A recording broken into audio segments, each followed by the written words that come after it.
فاسألوا الذكر إن كنتم لا تعلمون۔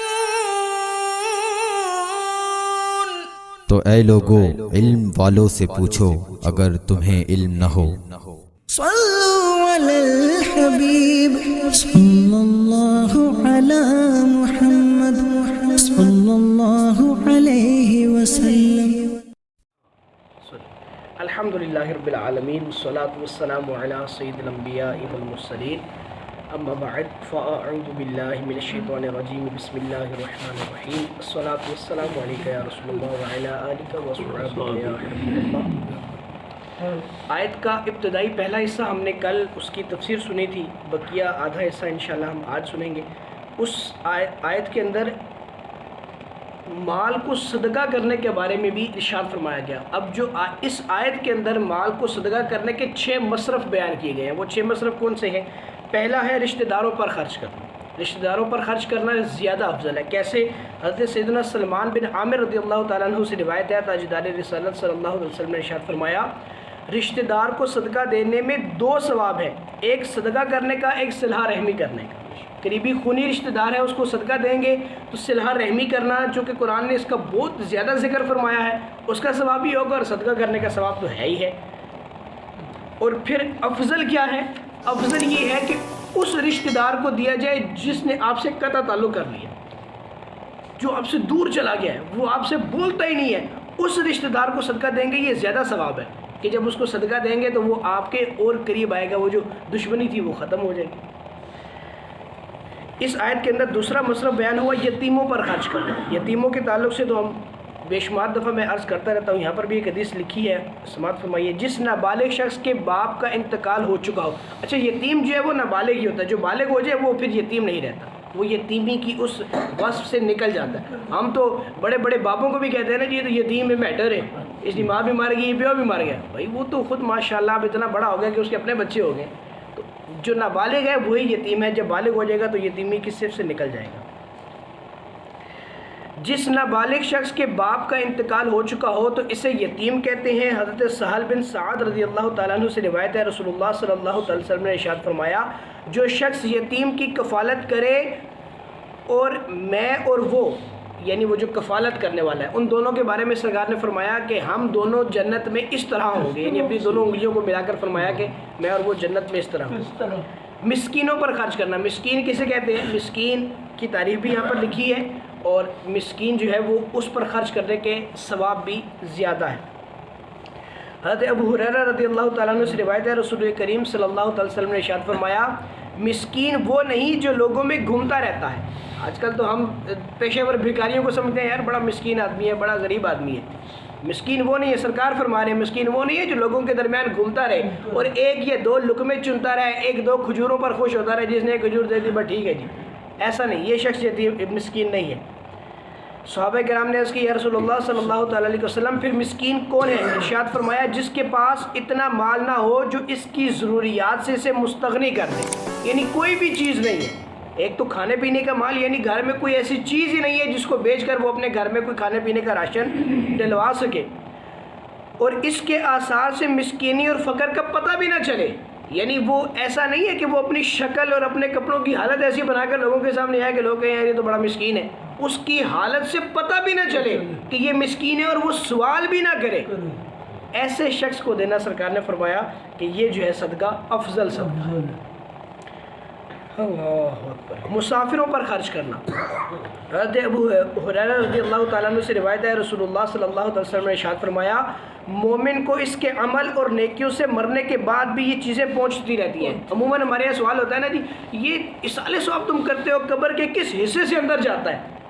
سنو رسول اللہ کیا فرماتے ہیں، اور سرکار صلی اللہ علیہ وسلم نے یہ مسئلہ ہی حل کر دیا۔ ان کو پتہ تھا کہ یہ اس صدی میں بدبخت لوگ آئیں گے جو اصال ثواب کو بھی برا سمجھیں گے۔ سرکار فرماتے ہیں مرنے کے بعد مومن کو اس کے عمل سے نفع پہنچتا ہے۔ علم جس کی میراث اس نے چھوڑی، ایسا علم جو علم اس نے لوگوں کو سکھا دیا، یا اس طرح جیسے ہم سوشل میڈیا پر اپنے علم کی باتیں ڈال دیتے ہیں، لوگ اس سے بات بھی سنتے رہیں گے، نفع حاصل کرتے رہیں گے۔ کوئی بھی علم ایسا جس سے مرنے کے بعد بھی لوگ نفع اٹھائیں۔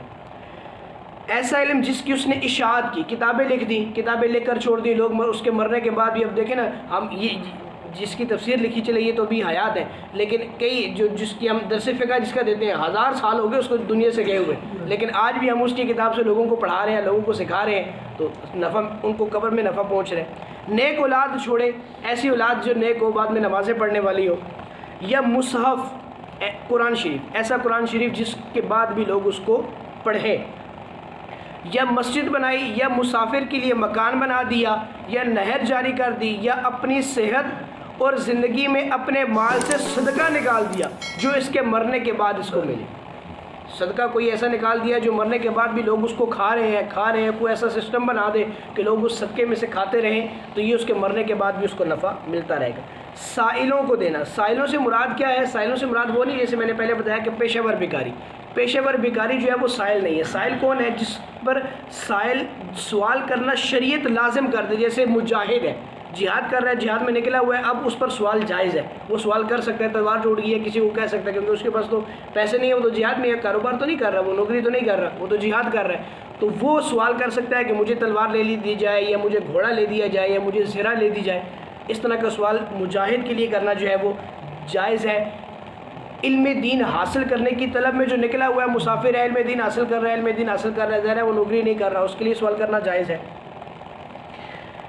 اللہ اکبر۔ لیکن جو سوالات خود کرتے ہیں جن پر شریعت لازم نہیں کرتی، شریعت کی طرف سے لازم نہیں ہے، خود آ کے سوالات کرتے ہیں، ان کو دینا جو ہے وہ جائز نہیں ہے، بلکہ مفتی امجد علی اعظمی صاحب فرماتے ہیں کہ عام ایک وبا ایسی پھیلی ہوئی ہے کہ ایک شخص جو ہے وہ صحت مند ہے، کما کر کھائے تو اپنے ساتھ 10 اوروں کو کھلا لے، لیکن وہ جو ہے وہ کماتا نہیں ہے بلکہ لوگوں میں گھومتا ہے، سائل بن کر گھومتا ہے، سوالات کرتا ہے، اور ایسے شخص کو دینا، مفتی امجد علی اعظمی صاحب فرماتے ہیں کہ ایسے شخص کو دینا جائز نہیں ہے کہ وہ تو خود جو ہے وہ تندرست ہے، اس کو نہ دیا جائے، بلکہ ان کو یہ اگر کہا جائے، مفتی صاحب فرماتے ہیں یہ کب تقریباً 1000 سال پہلے یہ ارشاد فرماتے ہیں، 100 سال پہلے یہ ارشاد فرماتے ہیں کہ اگر ایسے لوگوں کو جو پیشہ ور بھکاری ہیں، اس دور میں یہ حال تھا تو آج سوچیں کیا حال ہوگا، کہ اگر ان کو کہا جائے کہ بھائی تم کوئی پیشہ کیوں نہیں اختیار کرتے، کیوں تم اس گندے کام میں پڑے ہو، تو کہتے ہیں کیا آپ کو یہ پیشہ نظر نہیں آتا، یہ ہمارا پیشہ ہی تو ہے، یہ مانگنا بھی تو ہمارا پیشہ ہے۔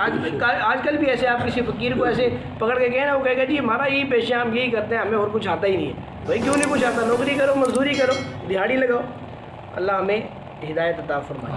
گردنیں چھڑانا مطلب غلام کو آزاد کرنا۔ غلام کو آزاد کرنا کتنی بڑی نیکی ہے۔ آج کل تو چونکہ دنیا میں غلام کوئی ہے ہی نہیں ہے، لیکن جب یہ ہوتے تھے یا آئندہ کبھی ایسا کوئی معاملہ ہو جائے کہ غلام دنیا میں بننے شروع ہو جائے تو غلام آزاد کرنے کا بہت زیادہ ثواب ہے۔ حضرت ابو ہریرہ رضی اللہ تعالیٰ عنہ بیان کرتے ہیں کہ حضور اقدس صلی اللہ علیہ وسلم نے ارشاد فرمایا، جو مسلمان مرد کسی مسلمان مرد کو آزاد کرے گا، اللہ غلام کے ہر عضو کے بدلے، جسم کے ہر حصے کے بدلے میں آزاد کرنے والے کے ہر عضو کو جہنم سے نجات دے دے گا۔ یعنی پورا جسم جیسے اس نے آزاد کر دیا تو پورا جسم اس کا جہنم سے آزاد ہو جائے گا۔ حضرت سعید بن مرجانہ کہتے ہیں کہ جب میں نے حضرت ابو ہریرہ سے اس حدیث کو سنا اور میں نے جا کر حضرت علی بن حسین، حضرت حسین کے صاحبزادے حضرت علی سے یہ حدیث عرض کی تو انہوں نے اپنے ایک ایسے غلام کو آزاد کر دیا جس کی حضرت عبداللہ بن جعفر رضی اللہ تعالی عنہما 10,000 درہم قیمت لگا چکے تھے۔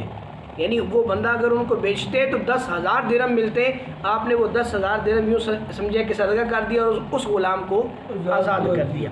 اب راہ خدا میں مال دینا کیسے چاہیے؟ لن تنالوا البر حتى تنفقوا۔ اللہ فرماتا ہے کہ سب سے پسندیدہ چیز جو ہے وہ اپنی راہ خدا میں جو ہے وہ خرچ کرو۔ اس آیت کا کچھ حصہ ابھی بھی جو ہے وہ رہتا ہے، انشاءاللہ وہ بقیہ کل سنیں گے، کیونکہ اس کی تفصیل میں نے پہلے بھی عرض کیا تھا کہ زیادہ ہے اور یہ 1-2 دن میں جو ہے وہ ہم اس کو نہیں سن سکتے۔ بقیہ حصہ انشاءاللہ کل سنیں گے۔ اللہ ہم سب کو ان تمام باتوں پر عمل کرنے کی عطا فرمائے، آمین بجاہ نبی الامین۔